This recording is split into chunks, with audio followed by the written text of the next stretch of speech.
يا أيها الذين آمنوا لا تقربوا الصلاة وأنتم سكارى حتى تعلموا ما تقولون. کل یہاں تک آیت نمبر 43 کا ذکر چلا تھا. آگے اس آیہ کریمہ کے اندر فرمایا گیا سورۃ النساء آیت نمبر 43 بلا جنبا الا عابری سبیل حتی تغتسلوا، اور نہ جنابت کی حالت میں مگر یہ کہ تم مسافر ہو حتیٰ کہ تم غسل کر لو. نہ جنابت کی حالت. پیچھے ذکر ہوا تھا کل یا ایہا الذین آمنوا لا تقربوا الصلاة، اے ایمان والو نشے کی حالت میں نماز کے قریب نہ جاؤ. وانتم سکارا، جبکہ تم نشے کی حالت میں ہو. حتیٰ تعلموا ما تقولون، یہاں تک کہ تمہیں یہ پتہ نہ چل جائے، تم یہ جان لو کہ تم کیا کہہ رہی ہو. کیونکہ نشے کی حالت میں انسان کو نہیں پتہ ہوتا وہ کیا بول رہا ہے. تو نشے کی حالت میں نماز کے قریب نہیں جانا.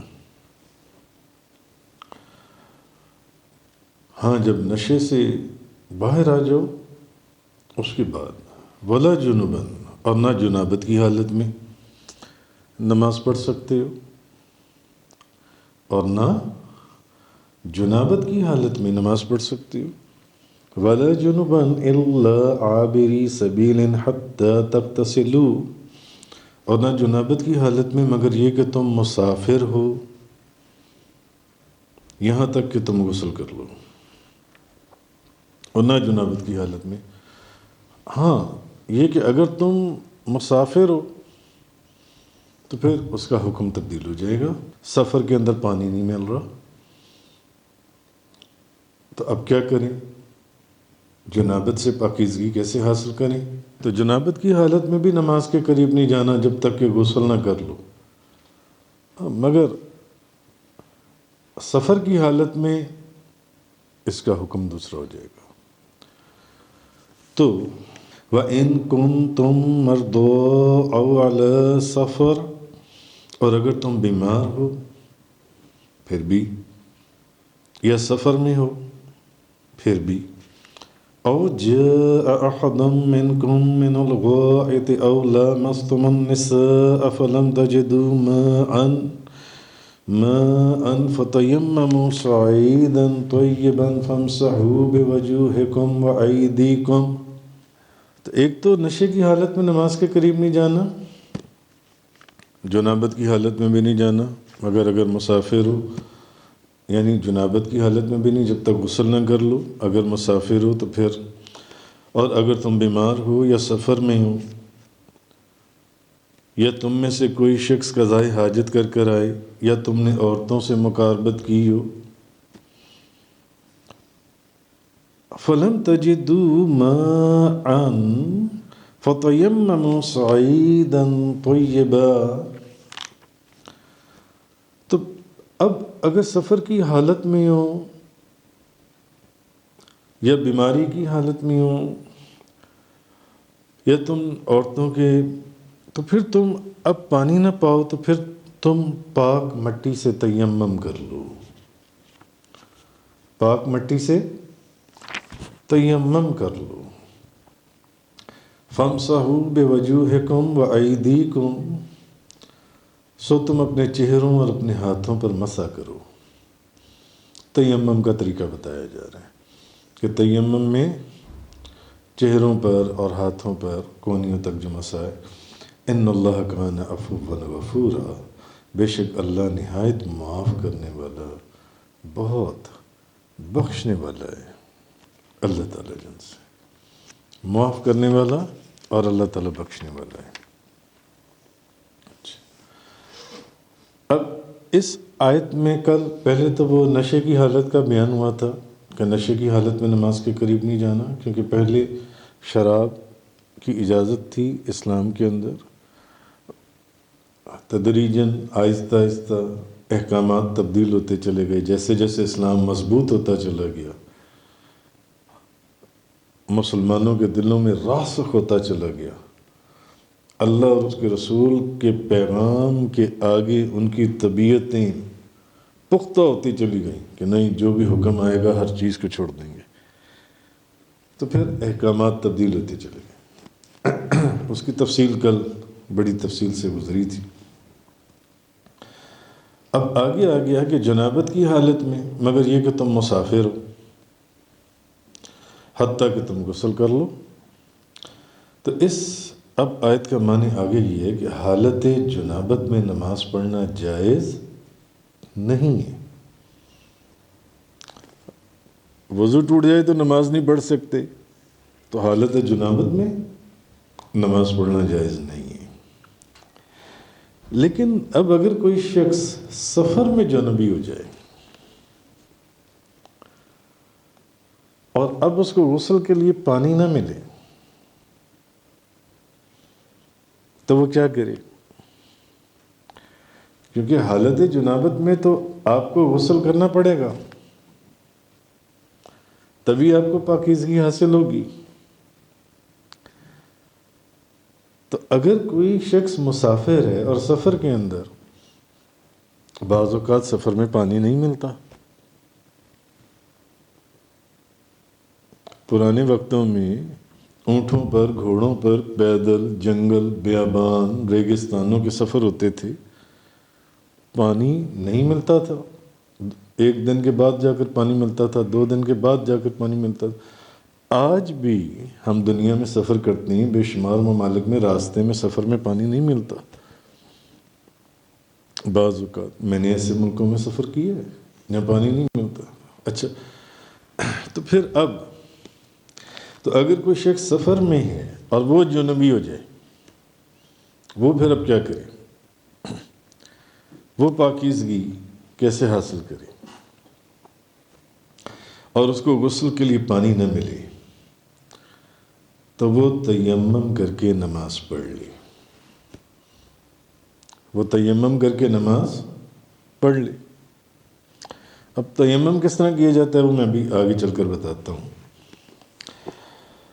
امام مسلم روایت کرتے ہیں، حضرت بی بی عائشہ صدیقہ طیبہ طاہرہ زاہدہ عابدہ رضی اللہ تعالیٰ عنہا بیان کرتی ہیں کہ ہم نبی پاک صلی اللہ علیہ وسلم کے ساتھ ایک سفر میں گئے، تو جب مقام بیدا یا ذات الجیش پر پہنچے تو میرا ہاتھ ٹوٹ کر گر گیا۔ میرا جو ہار تھا، عورتوں کے ہار ہوتے ہیں، بی بی عائشہ صدیقہ رضی اللہ تعالیٰ عنہا فرماتی ہیں میرا ہار جو ہے وہ ٹوٹ کر گر گیا۔ تو ظاہر ہے آپ نے نبی کریم صلی اللہ علیہ وسلم سے عرض کیا ہوگا، تو رسول کریم صلی اللہ علیہ وسلم اس ہار کو تلاش کرنے کے لیے رک گئے، حضور رک گئے۔ اب قافلہ سارا رک گیا سفر کے اندر، تمام قافلہ ٹھہر گیا کہ میں نبی پاک صلی اللہ علیہ وسلم رک گئے کہ پہلے ہار تلاش کرو۔ بی بی عائشہ کا ہار جان سا وہ گر گیا۔ اب اس جگہ نہ تو پانی تھا کہ وضو کر سکتے یا غسل کر سکتے، اور نہ ہی صحابہ کرام کے پاس کوئی پانی تھا۔ جو مشکیزوں میں یا برتنوں میں پانی سفر کے لیے ساتھ رکھا ہوتا تھا، اس وقت وہ پانی بھی نہیں تھا، پانی ختم ہو چکا تھا، اور اس جگہ پر بھی پانی نہیں تھا۔ اب بی بی عائشہ صدیقہ کے لیے حضور نے قافلہ رکوا دیا، رک جاؤ پہلے ہار تلاش کرو۔ صحابہ کرام نے اب حضرت ابو بکر صدیق سے شکایت کی اور کہنے لگے کہ صحابہ کرام ظاہر ہے آپس میں مسلمان بھائی، پیر بھائی، دوست بھائی تھے، تو صحابہ کرام نے ایک صحابی دوسرے صحابی سے مزاح بھی کرتے تھے، ہر طرح کی باتیں بھی کرتے تھے، تو صحابہ کرام نے حضرت ابو بکر سے شکایت کی، کہنے لگے ابو بکر تم دیکھ نہیں رہے کہ یہ حضرت یعنی بی بی عائشہ صدیقہ نے کیا کیا ہے؟ تمام لوگوں کو پورے قافلے کو نبی پاک صلی اللہ علیہ وسلم کے ساتھ رکوا لیا، پورا قافلہ رکوا دیا گیا۔ نہ تو ہم لوگوں کے پاس پانی ہے پینے کے لیے، نہ کوئی وضو کے لیے، نہ کوئی غسل کے لیے، یعنی نہ تو اس مقام پر پانی ہے اور نہ لوگوں کے پاس پانی ہے۔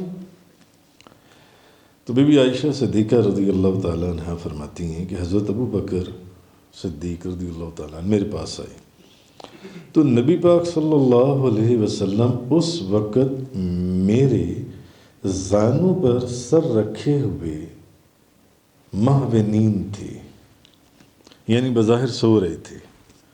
حضور بی بی عائشہ کے زانوں پہ سر رکھے سو رہے تھے، تو میرے والد آ گئے، حضرت ابو بکر صدیق، اور وہ آئے اور انہوں نے مجھے ڈانٹنا شروع کر دیا، کہنے لگے تم نے رسول اللہ صلی اللہ علیہ وسلم اور تمام صحابہ کرام کو پریشان کیا اور ایسی جگہ روک لیا جہاں بالکل پانی نہیں ہے اور نہ صحابہ کرام کے پاس پانی ہے۔ خیر حضرت ابو بکر صدیق ناراض ہوئے، حدیث کا متن لمبا ہے، تو حضرت ابو بکر صدیق ناراض ہوئے اور مجھے غصے میں انہوں نے نا انگلیاں بھی میری کوکھ میں چبو دیں، تو اور میں رسول اللہ صلی اللہ علیہ وسلم کہ حضور کے آرام میں کوئی خلل نہ پیدا ہو جائے، نبی پاک صلی اللہ علیہ وسلم کی ایک دم نیند نہ کھل جائے، آنکھ بیدار، تو میں اس وجہ سے نا اپنی جگہ سے ہلی نہیں اور خاموش بیٹھی رہی۔ حضرت ابو بکر صدیق مجھے کافی انہوں نے مجھے بہت کچھ کہا، کہ یہاں تک کہ اسی حال میں، یعنی جب کہ لوگوں کے پاس پانی نہ تھا، اسی حالت میں صبح ہو گئی۔ اب اس وقت کیونکہ پانی نہیں تھا، نہ تو اس علاقے میں اور نہ کسی صحابی کے پاس، اب کیا کرتے؟ خود بھی پینا تھا، وضو بھی کرنا تھا، جانوروں کو بھی پلانا تھا جو سواری کی جانور تھے۔ اب اس وقت اللہ تعالیٰ نے یہ تیمم والی آیت نازل فرمائی، تو پھر کوئی صحابی کہنے لگے کہ اے آل ابو بکر، یعنی بی بی عائشہ صدیقہ کی طرف اشارہ تھا کہ یہ کوئی آپ کی پہلی برکت نہیں ہے، یعنی بی بی عائشہ صدیقہ طیبہ طاہرہ زاہدہ عابدہ رضی اللہ تعالی عنہا، ان کی برکت سے نبی پاک صلی اللہ علیہ وسلم کی امت کو یہ ایک کتنا بڑا انعام یا ایک تحفہ یا ایک آسانی نبی کریم صلی اللہ علیہ وسلم کی امت کے لیے، کہ اگر ایسی صورت ہو جائے کہ کوئی جگہ ہی نہ ملے، کہیں کوئی پانی نہ ملے، تو پھر تیمم کر لو، مٹی سے، پاک مٹی سے تیمم کر لو۔ پہلی امتیں جو تھیں ان میں تو عبادت کے لیے اپنی عبادت گاہ میں جانا پڑتا تھا، کہ اگر کسی کا کوئی مندر ہے تو اس نے مندر میں، کسی کا کوئی گرجا ہے، کیتھیڈرل ہے، تو اس نے کیتھیڈرل میں ہی جانا ہے۔ مگر نبی کریم صلی اللہ علیہ وسلم کی امت جو ہے، حضور کی امت، اس کے لیے روئے زمین عبادت گاہ بنا دی گئی، جہاں جگہ مل جائے وہاں عبادت کرو اللہ کی۔ عیسائیوں کو، یہود کو اپنی اپنی عبادت گاہوں میں جانا پڑتا تھا عبادت کے لیے۔ اسی طرح نبی پاک صلی اللہ علیہ وسلم کی امت کے لیے یہ آسانی فرما دی گئی کہ جب پانی نہ ملے اور تم مجبور ہو جاؤ اور اس جگہ پر بھی پانی نہ ہو اور پانی میسر نہ، اور کچھ اور جو تیمم کی شرائط وہ ساری جنسی ہیں، تو وہاں تیمم کر لو۔ تو تیمم کر کے نماز پڑھو، عبادت کرو، اللہ کا ذکر کرو۔ تو یہ بی بی عائشہ صدیقہ طیبہ طاہرہ زاہدہ عابدہ رضی اللہ تعالیٰ عنہ کو یہ اعزاز حاصل ہے کہ ان کی برکت سے نبی کریم صلی اللہ علیہ وسلم کی ساری امت کو تیمم کا جو ان سے یہ آسانی فرمائی گئی نبی پاک صلی اللہ علیہ وسلم کی امت کے لیے۔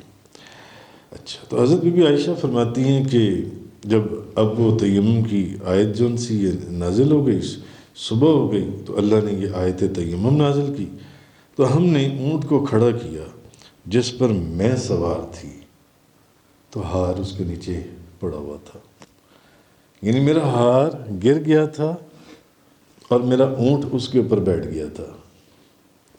تو صبح جب اونٹ کو کھڑا کیا تو اس کے نیچے وہ ہار پڑا ہوا تھا، اس اونٹ کے نیچے۔ مگر یہ جو بھی بہانہ بنا، اصل میں بی بی عائشہ صدیقہ رضی اللہ تعالی عنہ کی برکت سے نبی پاک صلی اللہ علیہ وسلم کی امت کے اوپر یہ آسانی اور یہ تیمم کی آیت نازل ہوئی جو ان سے ہے۔ تو اب اگر کسی کو تیمم غسل کے لیے پانی نہ ملے یا وضو کے لیے پانی نہ ملے تو وہ تیمم کر لے۔ اور تیمم کا آسان طریقہ کیا ہے کہ آپ زمین کی جنس میں سے آپ نے تیمم کرنا ہے۔ آپ مٹی سے کر لیں، ریت سے کر لیں، پتھر سے کر لیں، ماربل سے کر لیں، ماربل سے کر لیں۔ اب اس کا طریقہ کیا ہے کہ آپ مٹی کے اوپر اپنے ہاتھ ماریں، پہلے تیمم کی نیت کر لیں، طہارت کی جن سی ہے، ہاتھ ماریں آپ جن سے، اور ہاتھ مارنے کے بعد وہ جن سے، اس کے بعد اگر تو وہ گرد یا مٹی لگ گئی ہے تو اس کو ذرا ایسے آپ جھاڑ لیں، اور اس کے بعد ان دونوں ہاتھوں کو اپنے سارے منہ کے اوپر جن سے آپ پھیر لیں۔ اس کے بعد پھر آپ ہاتھ ماریں جن سے، اور پھر اگر وہ گرد لگ گئی ہے، جن سی مٹی لگ گئی تو اس کو پہلے جھاڑ لیں، مٹی کو دونوں انگوٹھوں کے ساتھ جھاڑ کر پھر آپ ان 4 انگلیوں سے ایسے لے کر آئیں، پھر آپ اس کے پیٹ سے اس کے پیٹ کو لے کر آئیں، اسی طرح ان 4 انگلیوں سے پھر ایسے، اور پھر